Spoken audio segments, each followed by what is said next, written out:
ইয়াত কি কৰি আছ? আপুনি পেলোৱা গাখীৰ শুকুৱাইছো। এই মূৰ্খ, থানাত জন্মদিন পাতিছো। আহা কা তোৰ মই জন্ম হলো চা হবি এতিয়া, তাকে যা যোগাৰ কৰি আছো। ধুতিখন পিন্ধি আহি যা।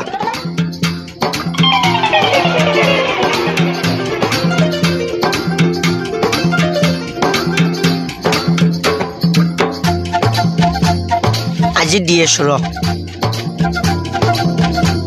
ক'ত যাব পাৰে বাৰু? ঘৰতো হৈয়েই নাই।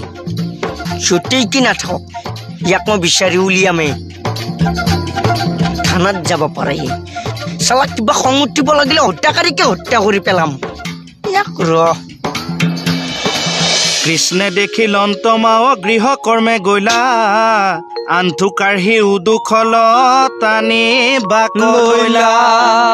কৃষ্ণ কৃষ্ণ অৰ্জুনত লাগি ভৈল উৰল পথালি, কংকাল ফান্দিয়া বল দিলা বনমালী। ছাৰ শাস্ত্ৰত কি ক'লেনো? শাস্ত্ৰই কৈছে যে কৃষ্ণে দেখিলন্ত মাৱক গৃহ কৰ্মে গৈলা, আণ্ঠু কাঢ়ি উদুখল টানি বাক লৈলা। বা বেলেগ দিছে। হয়তো গৰম অঙঠা এটা মুখত ভৰাই দেচোন।